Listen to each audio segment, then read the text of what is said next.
So it has been a while since I updated my top 10 anime list, so I thought finally it is time I should do so. This time, however, I followed some specific rules while making this list. Rules such as I decided not to include any popular anime on this list. The reason for that is really simple. I want this list to be my top 10 anime list, but at the same time, I want this list to also serve as a recommendation for people to choose anime from. That's why anime such as Dragon Ball, JoJo, Naruto, which I love by the way, are not going to be on this list. With that being said, let us begin at number 10. At number 10 we have Gurren Lagann. Gurren Lagann is listed as a mecha anime which I am not a huge fan of. So at first I wasn't sure if I should watch it or not. That thought, however, quickly disappeared after I just watched one episode of this anime because I realized it is so much more than just being a mecha. This anime is full of amazing and unique characters who you're gonna fall in love with. The character progress that some of these characters like Kamina and Shimon goes through in just 27 episodes is something that other anime are not able to achieve with even hundreds of episodes. This is definitely the best thing about Gurren Lagann. And on top of that, add some great animations, breathtaking visuals, and you've got one amazing anime at your disposal. So even if you're not a huge fan of mecha, Gurren Lagann is something that you might wanna watch out for. Next, at number 9 we have Steins Gate, and Steins Gate is all about time travel. Steins Gate is a story that is carefully thought and planned because everything that happens in the story, it happens for a reason. It follows the story of Okabe Rintaro, who with his friends ends up with a time travel device, and it's actually not a time machine that most people might imagine. It's not like Okabe has a TARDIS. What he has is the ability to send text messages to the past. In relation to time travel stories, have you ever heard of stuff like don't change the past or it will drastically change the future, stuff which is commonly known as the butterfly effect? Same method is used in Steins Gate, where small pieces of text messages sent to the past brings about a huge change to the future. However, this is only the first part of the anime. Later on we do get an actual time machine and other mechanics involved in the story. With that being said, I have to mention that those first 12 episodes are rather slow. The real story of Steins Gate actually begins after that first part of text messages is over. So if you're someone who likes stories of time travel, this is definitely something you should add on your list. Steins Gate also has a sequel which is called Steins Gate Zero, but make sure to watch that only after you watch the first one because it's not exactly a sequel, it's like an alternate storyline, but you need to watch the original in order to understand that. Now moving on to number 8 we have Gintama. Gintama is the first long series on my list, and I say this often, I'll say it again, Gintama is really underrated, especially in the West. The only one flaw that Gintama has is actually the same flaw that Steins Gate has. They both have a really slow start. Gintama starts off slow, and due to that most people actually stop watching this anime at the very beginning. However, I wouldn't say that the beginning of Gintama is bad. The first 30 or 40 episodes are just a mixed bag of good and average episodes. So at the beginning there are some Gintama episodes which are going to be great. Then there are some which are going to be average. Due to that, most people just drop this anime because they think Gintama is just an average show. However, once you get past those initial episodes, Gintama delivers great episode one after another, and it makes it really difficult to stop. In terms of genre, it is not easy to classify Gintama because it has so much. It can be shonen, it can be comedy, sci-fi, samurai, action, and so much more. So if you're looking forward to committing yourself to a long anime with tons of variety, then Gintama is definitely the one you need to watch. It also has parody of many other popular animes such as Dragon Ball, Hunter x Hunter, Death Note, you name it. It has got parody of them all. Now moving on to number 7 we have a Parasite. Parasite is one of the classic manga which actually turned into an anime almost 20 years after the manga ended. This anime revolves around some intelligent parasitic aliens, you could say, who fell down on Earth and took over the bodies of human beings. Our main character Shinichi actually falls victim to one of these parasites. However, he is somehow able to stop that parasite from going into his brain. So now he and that parasite have to coexist in the same body. Together they sort of become a minor bridge between the alien race and the humans. There are lots of questions about humanity thrown around in this anime, but overall our main character is just trying to survive. You should add this anime on your list if you would like to watch something which is along the lines of horror, psychological, and a little bit action. Next, at number 6 we have Mob Psycho. I can go on and on about Mob Psycho. This is such an amazing anime and I think it deserves some more love. Mob Psycho was actually created by the author who goes by the name One. And One is the same person who actually also created the crazy popular series One Punch Man. While One Punch Man is about superheroes with superpowers, Mob Psycho is about psychics who use their powers for either personal gain or to help others. Our main character, Mob, however, is really different from Saitama. Saitama is just a hero who is trying to fight strong people and casually just do his hero job. Mob, on the other hand, is just a boy, and rather than being interested in his psychic powers, he is actually trying to work on his human side more. He works on his emotions and how his actions affect all the people around him. But make no mistake, when the time comes, Mob doesn't shy away from fighting to protect his friends. He's also crazy powerful, just like Saitama is in his anime, but Mob also has a much larger range of emotions. And that's not all. This anime is actually full of crazy animations. Every fight in this anime is done beautifully and the action is always 10 out of 10.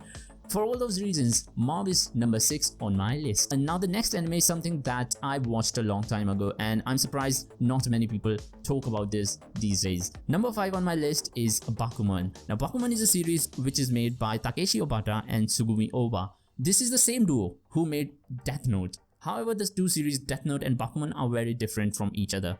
Takeshi Obata is the artist of Death Note, while Tsugumi Oba is the author who writes the story. Similarly, the two main characters of Bakuman are Mashiro and Takagi. One of them is an artist and the other is an author, and they want to become professional mangaka. Not just any mangaka, they want to become the best mangaka in Japan. There is loads of behind the scenes stuff that happens in this series. You get close to these characters and you see exactly what it takes to become a mangaka. This series is filled with many amazing characters. And it's a series that will make you appreciate the hard work of your favorite mangaka even more. Just watch one episode of this series. If you like manga and anime, there's a good chance you'll get hooked to the series and you'll just binge it without stopping, and I hope you enjoy it. Now before I give you my top 4 anime, I want to mention that so far I tried to keep the immensely popular anime out of this list. But for the top 4, I am not going to do that. The next 4 anime that I'm going to list are my top 4 anime rated critically, and I don't want to change any of their order. So at number 4 we have Death Note. What happens when a god of death drops his Death Note down to earth and a human uses that Death Note to erase criminals from the world to create the world a better place where crime doesn't exist? Is that human making the world a better place and should be considered a god? Or is he just a mass murderer? The genius of Death Note is that it doesn't give you any straight answer to these questions and leaves it on you to decide what is right and what is wrong. Death Note is a series which made me love anime. This is where I started expanding beyond the popular anime like Dragon Ball, Pokemon. And due to its popularity, I think most of you people have already seen Death Note. But if you haven't, then you need to watch it right now because it's really good. Next, on number 3 we have Attack on Titan. I don't think I need to tell you much about Attack on Titan. Most people already know about this because it is crazy popular, especially these days. I've been watching Attack on Titan since it first started back in 2013, and now here we are in 2019. Next year, the final season of this anime is going to start. I read the manga, I know what's coming. The reason this anime is number 3 on my list is because the more I watch of this anime or the more manga I read, more I realize how carefully planned each arc is. The story progresses very carefully and it just keeps on getting better and better. And that is even more true in the recent arcs actually. The latest season and the current manga arc for Attack on Titan is just amazing. This is an anime that you do not want to miss out on. If you haven't seen it yet, and you like dark anime where characters die, there's loads of blood, there's loads of action, then this is definitely the anime that you need to watch. Now number 2, my second favorite anime of all time is Kaiji, and you might notice that this is unchanged from my previous list, and there's good reason for that. Kaiji is also quite different from my number 3 on the list, which was Attack on Titan. Attack on Titan is crazy popular, then we have Kaiji, and very few people actually know about this one, and I don't blame them. This anime is over 10 years old. And due to being so old, the visuals of Kaiji is something that I think most people are not gonna like. However, once you start watching this anime, you're going to realize how the visuals and animation of the series are perfectly in tone with the story that they are telling. The story of Kaiji is all about gambling, but it's not gambling in a traditional sense. Like, it's not gambling, it's gambling, yes, but you're not gonna see a game of poker or a game of blackjack in this anime. It follows the story of our main character, who is named, well, Ito Kaiji. He is someone who is in a lot of debt, and in order to pay that debt, he has to gamble. The types of gamble you're gonna see in this anime are mostly original gambling games made just for this anime. Most times, the characters are not gambling money, but rather they're gambling with their lives. This anime is quite dark and shows the bad side of society and the evil of money. It's filled with battle of wits, where characters try to outsmart the other person using strategies and their brain games. That's in a way that is quite similar to how Light and L compete in Death Note actually. So if you're a fan of, let's say, psychological thriller and a game of wits, then this is the anime for you. Now finally, we have a number 1. When thinking about which anime I should place on number 1 spot, I asked myself, what anime can I watch forever without getting bored? And it was really easy for me to answer that question. My number 1 anime of all time is still the same from my same previous list, and it's Hajime no Ippo. This series has achieved so much for me that I can go on about it for hours and hours. The story of this anime follows a main character named Makunochi Ippo. Ippo is just a young boy who's been bullied his entire life. He wants to change, but he never really acted upon it. One day he comes across a professional boxer, and then his long journey begins. This is the story of an underdog character who, with hard work, changes his life around. You might say it's actually similar to the movie series of Rocky. However, it's not. There are many differences between these two franchises. The best thing about Ippo is that it's not exactly about just him. There are a range and multitude of different characters in this anime who you're gonna love, by the way. At times, you're not even sure which character you should cheer for. Many times, you're going to find it really hard to cheer for the main character, Ippo, because all the other characters in the anime are written so well that you can't help but root for them. Even if you're not a huge fan of boxing as a sport, this is still something that you can enjoy. Hajime no Ippo not only focuses on the action part or the boxing part of the franchise, but even the gag scenes are done incredibly well. This is a series which has comedy, action, romance, plot, you name it.